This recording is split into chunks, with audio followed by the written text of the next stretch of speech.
시편 14편 말씀은 악의 세력에 직면한 그 의인들의 모습을 보여주고 있습니다.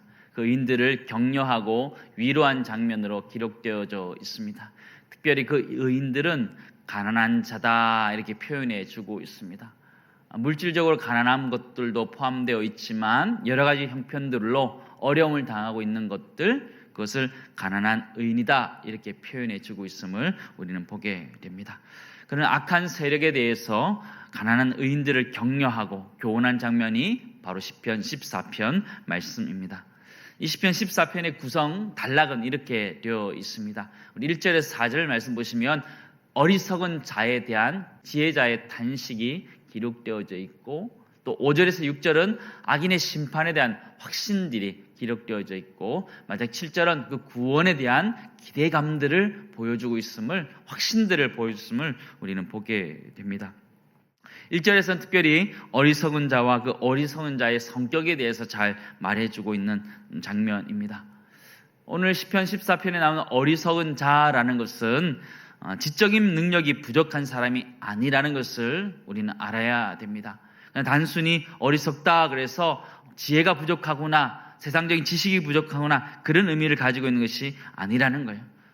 도리어 오늘 시편 14편에 보면 여기서 나오는 어리석음이라는 것은 세상적인 관점에서 보는 그런 어리석음이 아니고, 도리어 세상에서는 부유하고 능력이 있고 성공하는 것처럼 보여지는 그런 것일 수 있다는 것을 우리가 말해주고 있습니다. 1절 말씀 보시기 바랍니다. 어리석은 자는 그 마음에 이르기를 하나님이 없다 하는도다. 그들은 부패하고 그 행실이 가증하니 선을 행하는 자가 없도다. 그렇게 말해주고 있는 거죠. 어리석은 사람이라는 하나님을 인정하지 않고 인생을 사는 사람을 이야기하는 것입니다. 마음에 하나님이 없다 하는 사람을 이야기하고 있는 것이죠. 마음에 하나님이 없다고 하는 사람이 부패하고 그 행실이 가증한 자다. 성경은 그렇게 표현해 주고 있습니다. 피조물에서의 어떤 그 위치를 망각하고 하나님 앞에서 오만방자한 모습을 보이는 것, 그것이 바로 어리석음이다. 그렇게 표현해 주고 있습니다. 성경을 자세히 보시면 마음에 하나님이 없다 하는 자, 그 자가 바로 어리석은 자다라고 말하고 있죠. 행실의 문제, 악인의 문제는 그냥 그들의 행동의 문제가 아니라 마음속에 하나님을 두지 않음에서 나온 영적인 문제다라는 것을 우리에게 보여주고 있는 것입니다. 마태복음 15장 19절에서 20절에 이렇게 기록되어 있습니다. 마음에서 나오는 것은 악한 생각과 살인과 간음과 음란과 도둑질과 거짓 증언과 비방이니 이런 것들이 사람을 더럽게 하는 것이라. 마음에서부터 그 악행이 시작되었음을 보여주고 있지요. 마음의 문제가 자신의 행실의 문제로 결과를 낳게 된다는 것을 성경 우리들에게 말해주고 있는데요. 19세기의 작가 사무엘 스마일즈라는 사람이 이런 얘기를 했습니다. 무슨 얘기를 했냐면 생각은 행동을 낳고 행동은 습관을 낳는다, 이런 얘기를 했어요. 생각이라는 것이 행동을 낳게 되고, 행동이라는 게 습관이 성품이 그 사람의 운명을 결정짓는다, 이런 얘기를 하는 것이죠.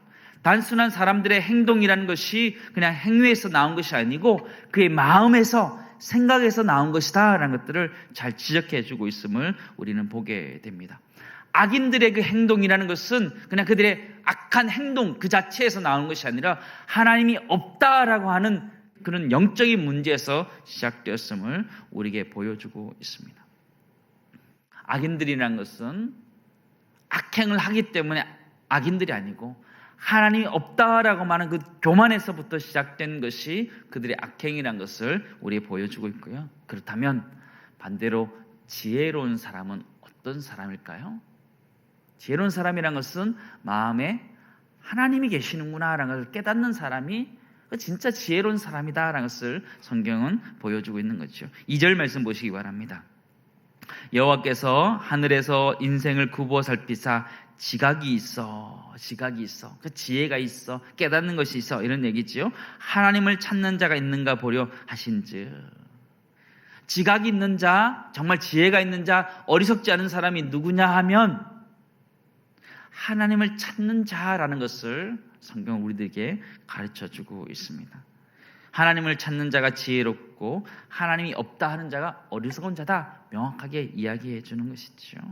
그래서 이 시간 우리 첫 번째 기도하기 원하는 것은요, 세상적인 지각이 있기보다는 하나님을 찾는 지각이 있는 자 되게 해달라고 기도하는 이 아침 되기를 간절히 소망합니다. 우리 자녀들 마음속에, 하나님 마음속에 세상적인 지식, 우리 자녀들 생각 속에 세상적인 지혜와 지식이 가득한 사람이 되어가기보다는 그들 마음속에 하나님이 가득한 사람이 되어서 하나님 정말 이 세상 살아가는 지혜가 충만한 자녀를 되게 해달라고 기도하는 이 아침 되기를 간절히 소망합니다. 이 기도의 시간이 그랬으면 좋겠습니다. 세상적인 지혜로 가득 차가는 시간이 아니라 하나님으로 가득 찬 시간이 되게 해주셔서 하나님을 찾아가는 깨달음, 지각이 있는 이 아침 되기를 간절히 소망합니다. 그런데 문제가 무엇이냐? 하나님을 찾는 자가 없는 것이 문제다, 이렇게 표현해 주는 거예요. 좀 과장되게 이야기하는 것처럼 보여지기도 합니다. 3절, 4절 말씀 보시기 바랍니다. 다 치우쳐 함께 더러운 자가 되고 선을 행하는 자가 없나니 하나도 없도다. 하나도 없다, 그렇게 하죠. 4절, 죄악을 행하는 자는 다 무지하냐? 그들이 떡 먹듯이 내 백성을 먹으면서 여호와를 부르지 아니하는 자다, 그렇게 표현하죠. 하나님을 찾는 자가 없는데 하나도 없다, 이렇게 얘기하는 자, 하나도 없다라고. 노아의 때와 참 비슷하다, 이런 생각을 하게 됩니다. 죄악이 세상에 관영할 때에 하나님 찾는 자, 의인을 찾아볼 수 없었던 그때와 비슷한 상황을 보게 되죠. 창세기 6장 5절은 이렇게 기록되어져 있습니다. 여호와께서 사람의 죄악이 세상에 가득함과 그의 마음으로 생각하는 모든 계획이 항상 악할 뿐임을 보시고, 하나도 없는 그 시대 가운데 하나님이 그 시대를 물로 심판하고 있음을 우리는 보아왔지요. 근데 그때 노아를 무엇이라고 평가하냐면, 노아는 의인이요 당대의 완전한 자다, 그렇게 표현하고 있어요. 의인이 하나도 없는 그 시대 가운데 노아를 향해서 의인이다, 완전한 자다, 이렇게 표현해 주고 있어요. 그러니까 그렇게 평가받을 수 있었던 이유가 무엇일까요? 그가 그렇게 받을 수 있었던 이유가 뭘까요? 죄가 없었기 때문에. 그가 이후에 그의 모습을 보면 죄가 없었다, 죄를 하나도 짓지 않고 살았다, 그렇게 볼 수 있는 사람은 아니었어요. 그럼에도 불구하고 성경은 그를 의인이다 이야기해주고 완전한 자다 이야기해주고 있는 거거든요. 왜 그럴까요? 창세기 말씀 자세히 보니까요, 하나님과 동행한지라 이렇게 되어 있는 거죠. 그가 의인이었던 정말 진정한 의미는 무엇이냐면, 그가 죄가 없었기 때문이 아니라, 이런 의미가 아니라는 거예요. 그러니까 정말 의인이라 표현할 수 있었던 것은 하나님과 동행했기 때문이라는 거죠. 하나님과 동행했기 때문에. 실천적인 차원에서 그가 의인이었다라고 말해요. 하나님과 함께 동행하면서 날마다 동행하는 것, 그것이 진정한 의인의 삶을 살아내는 것이다, 이렇게 이야기하는 것이죠. 우리에게 말씀하시는 거죠. 오늘 한 날 우리가 어떻게 살아가야 되는지를 잘 보여드리는 거죠. 죄를 짓지 않고 사는 것 쉽지 않아요. 순간순간 드는 유혹과 그 어려움들 속에서 판단하면서 살아가는 것이 생각보다 쉽지 않아요. 그러나 그 가운데서 내가 의인으로서 살아갈 수 있는 비결이 무엇이냐? 하나님과 동행하는 것이에요. 오늘 하루 우리 하나님과 동행할 수 있기를 주님을 축원합니다. 하나님과 생각하는 거예요. 함께 걸어가는 것처럼 물어보는 것이죠. 어떤 일이 있을 때마다 하나님 어떻게 하면 좋을까요? 생각하는 거예요. 하나님이 어떻게 하면 좋을까요? 하나님이라면 어떻게 하시겠어요? 물어보고 하나님 우리에게 주시는 그 지혜를 가지고 살아갈 수 있기를 간절히 소망합니다. 이제 마음에 하나님이 없다고 하는 자들은 두려움 가운데 떨고 있는 모습을 보여줍니다. 5절 6절 말씀 보시기 바랍니다. 그러나 거기서 그들은 두려워하고 두려워하였으니 하나님이 의인의 세대에 계심이로다. 너희가 가난한 자의 계획을 부끄럽게 하나 오직 여호와는 무엇이 되었도다? 그의 피난처가 되시도다. 오늘 성경 보시면 하나님이 의인의 세대에 계심이로다, 그렇게 표현하고 있어요. 여러분 생각할 때 우리가 살아가는 세대는 악인의 세대입니까? 의인의 세대입니까? 너무 어려운 질문이죠. 그죠? 뭘 하나 선택하기가 좀 애매한 질문 같지요. 지금 우리가 살아가는 세대를 보면 악인의 세대처럼 보여져요. 의인의 세대처럼 보여지는 것이 아니고 악인의 세대처럼 보여져요. 다윗의 시편이다 이렇게 기록되어져 있는데요. 다윗이 살았던 그 시대도 마찬가지였어요. 의인들이 많아서 의인의 세대다 그렇게 말하고 있는 것은 아니에요.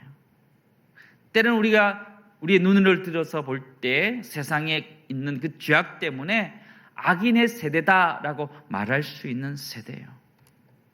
그러나 이 세대를 향해서 의인의 세대다라고 말할 수 있는 이유가 무엇이냐면 하나님이 그 가난한 자들에게 억압당하는 자들에게 피난처가 되어주시기 때문에 의인의 세대인 줄 믿습니다. 여러분이 사시는 환경은 어떠세요? 여러분이 처해 있는 환경은 어떠세요? 악인의 세대입니까? 의인의 세대입니까? 우리가 살아가는 세대가 때로는 우리 눈에는 악인의 세대처럼 보여질 때가 있습니다. 그러나 그럴 때면 눈을 감고 하나님이 우리의 피난처 되어주심을 확신할 수 있는 그런 은혜가 있기를 간절히 소망합니다. 세상에 더럽고 추한 것 있을 때 잠깐 눈을 감아보세요. 잠깐 눈을 감아보세요. 내 눈앞에 더럽고 추하고 악행들이 보여질 때 잠깐 눈을 감아보세요. 그리고 하나님 우리를 다스리시며 또 하나님 우리 피난처 되어주심을 생각해 보세요. 그렇다면 이 세상이 의인의 세대라는 것을 하나님이 다스리고 계시는 의인의 세대라는 것을 다시 한번 확신해 갈 수 있을 것입니다. 꼴보기 싫은 그런 악행들이 있을 때 눈을 잠깐 감으세요.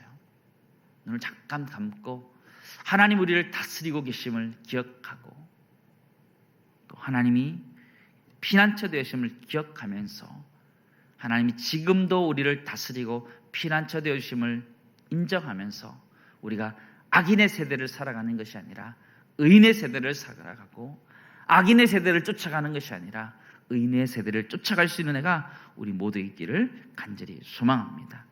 힘들고 어려울 때, 꼴 보기 싫을 때 잠깐 눈 감는 거예요. 꼴도 보기 싫다 그러고 눈 잠깐 감는 거예요. 그리고 하나님이 그래도 다스리고 가시는 이 세대를 바라보고 의인의 세대로 살아낼 수 있는 은혜 있기를 간절히 소망합니다. 이제 마지막 7절에서 다윗은 자신의 기쁨과 즐거움을 확신할 수 있음을 보게 됩니다. 7절 우리 같이 한번 읽도록 하겠습니다. 이스라엘의 구원이 시온에서 나오기를 원하도다. 여호와께서 그의 백성을 포로된 곳에서 돌이키실 때에 야곱이 즐거워하고 이스라엘이 기뻐하리로다. 아멘. 그런 기쁨과 즐거움이 우리 모두 있기를 간절히 소망합니다. 마지막 두 번째 우리 기도하기 원하는 제목은요, 하나님이 우리를 돌보심으로 악인의 세대가 아니라 의인의 세대가 되어서 즐거워하며 기뻐하게 하는 날 되게 해달라고. 하나님 오늘 한 날 그런 은혜를 하게 해달라고.